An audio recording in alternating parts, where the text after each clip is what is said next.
മമ്മൂക്കയുടെ 'ഡൊമിനിക്' എന്ന് പറയുന്ന സിനിമ കണ്ടുവന്ന് കുത്തിയിരിക്കുകയാണ്. അപ്പോൾ എനിക്ക് ആ ഒരു സിനിമ കണ്ട സമയത്ത് തോന്നിയിട്ടുള്ള കാര്യങ്ങള് നിങ്ങളെ അടുത്ത് ഷെയർ ചെയ്യണമെന്ന് തോന്നി. അപ്പം ഞാന് മണ്ണൂര് ചിത്ര തിയേറ്ററിലാണ് ഈ ഒരു സിനിമ കണ്ടിട്ടുള്ളത്. മണ്ണൂര് ചിത്ര എന്ന് പറയുമ്പം ചില ആളുകൾക്ക് അറിയലുണ്ടാവില്ല. നമ്മുടെ ഫറോക്കിന്റെ അടുത്തുള്ള മണ്ണൂര് ചിത്ര തിയേറ്ററില്. അപ്പോൾ ഈ ഒരു സിനിമയ്ക്ക് ഞാൻ കയറിയിരിക്കുന്നത് തീരെ പ്രതീക്ഷയില്ല. ഒട്ടും പ്രതീക്ഷയില്ല. കാരണം അതിനുള്ള പ്രധാന കാരണം ഈ ഒരു സിനിമക്ക് തീരെ ഹൈപ്പ് കൊടുത്തിട്ടില്ല എന്നുള്ളതാണ്. അതുകൊണ്ട് ഞാൻ വിചാരിച്ചത് ഇതൊരു ആറ്റം ബോംബാവും എന്ന് പ്രതീക്ഷിച്ചാണ് ഞാൻ ഈ ഒരു സിനിമക്ക് ടിക്കറ്റ് എടുത്തത്. കാരണം മമ്മൂക്കയുടെ ഒരു ഇന്റർവ്യൂ റിലീസിന്റെ മുന്നേ ഒരു ചാനലും ഞാൻ കണ്ടിട്ടില്ല. അതോടൊപ്പം തന്നെ സിനിമയുടെ ഒരു പ്രസ് മീറ്റ് കണ്ടിട്ടില്ല. ആകെ കണ്ടത് ഗൗതം വാസുദേവ് മേനോന്റെ 2 ഇന്റർവ്യൂ. അല്ലാതെ യാതൊരു പ്രൊമോഷനും ഈ ഒരു സിനിമയ്ക്കില്ല. കാരണം സിനിമ എടുത്ത് വെച്ച് കഴിഞ്ഞാലേ ഒരു സെൻസുള്ള ഒരു പ്രൊഡക്ഷൻ കമ്പനി ആണെങ്കില് കയ്യിന്ന് പോയി എന്ന തോന്നലുണ്ടായി കഴിഞ്ഞാല് പിന്നെ സിനിമക്ക് പ്രൊമോഷൻ ചെയ്തിട്ട് കാര്യമില്ല. ഇനി ആ പ്രൊമോഷന്റെ പൈസയും കൂടിയും പോക്കണ്ട എന്നുള്ള ഒരിതുണ്ടാവും. എന്തിന് GCCയിൽ പോലും ഒരു പ്രൊമോഷൻ ഈ ഒരു സിനിമക്ക് നടന്നിട്ടില്ല. മമ്മൂക്ക സിനിമകൾക്ക് നല്ലൊരു കളക്ഷൻ വരുന്ന ഒരു ഏരിയയാണ് GCC. അവിടെ പോലും ഈ ഒരു സിനിമക്ക് ഒരു പ്രൊമോഷനും നടന്നിട്ടില്ല. ആകെ മമ്മൂക്ക FBയിലൂടെ കുറച്ച് പോസ്റ്റേഴ്സ് വിടുക എന്നല്ലാതെ ഒട്ടും പ്രൊമോഷൻ ഇല്ലാതെ തിയേറ്ററിലെത്തിയ സിനിമ.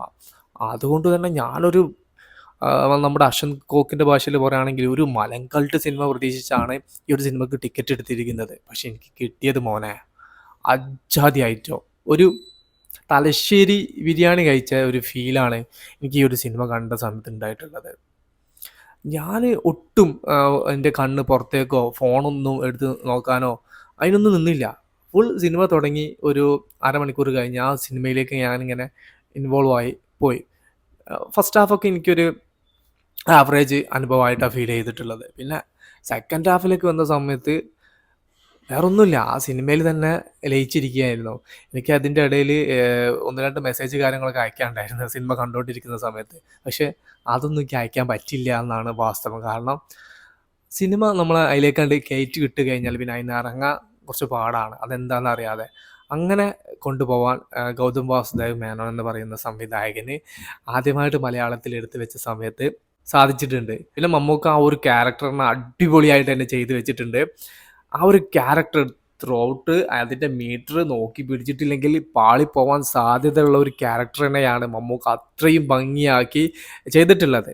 അത് മമ്മൂക്കേൻ്റെ ഒരു കഴിവും അതോടൊപ്പം തന്നെ ഓരോ സീൻ എടുക്കുന്ന സമയത്തും നമ്മുടെ ഡയറക്ടർ ഗൗതം വാസുദേവ് മേനോൻ ആ ഒരു മീറ്റർ കാര്യങ്ങളൊക്കെ ചിലപ്പോൾ പറഞ്ഞു കൊടുക്കുന്നുണ്ടാവും. എന്തായാലും പുള്ളിക്കാരൻ അടിപൊളിയായിട്ട് തന്നെ ആ ഒരു ക്യാരക്ടറിനെ ചെയ്തു വെച്ചിട്ടുണ്ട്. പിന്നെ നമ്മുടെ ഗോകുൽ സുരേഷ്, മമ്മൂക്കയും ഗോകുൽ സുരേഷും സ്ക്രീനിൽ വരുന്ന സമയത്തൊക്കെ ചെറിയ ചിരി പടർത്താൻ ഇവർക്ക് സാധിച്ചിട്ടുണ്ട്. വലിയ ചിരിയോ കാര്യങ്ങളൊന്നുമല്ല. നമുക്കിങ്ങനെ മോശമല്ലാത്ത ബോറടിക്കാതെ രീതിയിൽ എൻഗേജിങ് ആക്കി നിർത്താൻ ഈ ഒരു കോമ്പിനേഷന് സാധിച്ചിട്ടുണ്ട്. പിന്നെ സിദ്ദീഖ് വന്നിട്ട് കുറച്ച് ചിരി പടർത്തി പോയിട്ടുണ്ട്. കുറച്ച് 2 സീനിലേ ഉള്ളൂ. ആ 2 സീൻ അടിപൊളിയായിട്ടുണ്ട്. പിന്നെ നമ്മുടെ വിനീത് വന്നിട്ട് 2 സീനിൽ ഉഷാറാക്കി. വിജയ് ബാബു, ഷൈൻ ടോം ചാക്കോ ഇവരൊക്കെ കുറച്ച് 2 സീനിൽ വന്ന് പോകുന്നുണ്ട്. ലേല ഇവരെല്ലാവരും ഇവർക്ക് കിട്ടിയ ഭാഗങ്ങൾ അടിപൊളിയായിട്ട് തന്നെ ചെയ്തിട്ടുണ്ട്. പിന്നെ നമ്മുടെ സുസ്മിത ഭട്ട് എന്ന് പറയുന്ന ഈ സിനിമയിലെ നായിക, പുള്ളിക്കാരിയെ കാണിച്ച സമയത്ത് എനിക്ക് അവരുടെ ഡയലോഗ് ഡെലിവറി കാര്യങ്ങളൊക്കെ അങ്ങനെ സിങ്ക് ആവാത്ത പോലെ തോന്നിയിട്ടുണ്ടായിരുന്നു. കാരണം അന്യഭാഷ നായികയാണ്. പിന്നെ ആ ഒരു ക്യാരക്ടർ തമിഴ് ക്യാരക്ടറാണ്. ആ കുട്ടിക്ക് മലയാളം അറിയാം. പിന്നെ തമിഴ് അറിയുന്നവർ മലയാളം പറയുന്ന സമയത്തുള്ള ചില പ്രശ്നങ്ങൾ ഉണ്ടാവുമല്ലോ സ്വാഭാവികമായിട്ടും. അത് ഒറിജിനലിന് വേണ്ടിയിട്ട് അങ്ങനെ തന്നെ ചെയ്തതാണെന്നാണ് എനിക്ക് പിന്നീട് അങ്ങോട്ട് 2, 3 സീന് ആ ക്യാരക്ടറിൻ്റെ കഴിഞ്ഞ സമയത്ത് എനിക്ക് അത് മനസ്സിലായി. ആ പുള്ളിക്കാരി നൈസായിട്ട് തന്നെ ചെയ്ത് വെച്ചിട്ടുണ്ട്. പിന്നെ എടുത്ത് പറയാനുള്ളത് ആരാ സിനിമയില്? പിന്നെ വിജി വെങ്കിടേഷ്, ഒരു അമ്മ വേഷമൊക്കെ ചെയ്യുന്ന നമ്മുടെ മറ്റേ പടം ഉണ്ടല്ലോ ഫഹദ് ഫാസിലിൻ്റെ, പടത്തിൻ്റെ പേര് ഞാൻ മറന്ന്. നമ്മുടെ സത്യൻ അന്തിക്കാടിൻ്റെ മോൻ ചെയ്തൊരു പടം ഉണ്ടായിരുന്നല്ലോ. ആ പടത്തിൽ ഒരു പ്രധാന വേഷം ചെയ്ത ആ ഒരു പുള്ളിക്കാരി നൈസായിട്ട് തന്നെ സിനിമയിൽ ചെയ്തു വെച്ചിട്ടുണ്ട്. 2025 ആദ്യ മമ്മൂക്ക സിനിമയായിരുന്നു ഡൊമിനിക്. ഈ ഒരു സിനിമ എന്തായാലും തിയേറ്ററിൽ ഹിറ്റാകുമെന്ന് തന്നെയാണ് എൻ്റെ ഒരു വിശ്വാസം. കാരണം ഇന്ന് അത്രയും എൻഗേജിങ് ആക്കി നിർത്താൻ ഈ ഒരു സിനിമയ്ക്ക് സാധിച്ചിട്ടുണ്ട്. ഞാൻ നേരത്തെ തന്നെ പറഞ്ഞു, ഇതൊരു അറ്റം ബോംബ് പ്രതീക്ഷിച്ച് പോയിട്ട് ഒരു തലശ്ശേരി ബിരിയാണിയും അതോടൊപ്പം എനിക്കൊരു നല്ല അസ്സല് അടപ്രഥമൻ പായസമൊക്കെ കഴിച്ച ഫീലാണ് എനിക്ക് ഉണ്ടായിട്ടുള്ളത്. ഗംഭീരമായിട്ടാണ് എനിക്ക് ഈ ഒരു സിനിമ ഇഷ്ടപ്പെട്ടത്. അങ്ങനെ തന്നെ എല്ലാവർക്കും ഈ ഒരു സിനിമ ഇഷ്ടപ്പെട്ടു എന്ന് തന്നെയാണ് ഞാൻ മനസ്സിലാക്കുന്നത്. സിനിമ ഹിറ്റാവാനുള്ള എല്ലാവിധ സാധ്യതയും കാണുന്നുണ്ട്. ഒരുപക്ഷേ മമ്മൂട്ടി കമ്പനിയുടെ ഈ ഒരു സിനിമ തിയേറ്ററിൽ ഫ്ലോപ്പ് ആവും എന്നുള്ള ഒരു പ്രതീക്ഷ എനിക്കുണ്ടായിരുന്നു. എന്നാൽ അതിനെ മാറ്റിമറിച്ചിരിക്കുകയാണ്, ഞെട്ടിച്ചിരിക്കുകയാണ് മമ്മൂട്ടി കമ്പനിയും മമ്മൂട്ടിയും. നിങ്ങൾക്ക് ഈ ഒരു സിനിമ കണ്ടിട്ട് എന്ത് തോന്നി എന്നുള്ളത് ജസ്റ്റ് ഒന്ന് കമൻ്റായിട്ട് രേഖപ്പെടുത്തുക.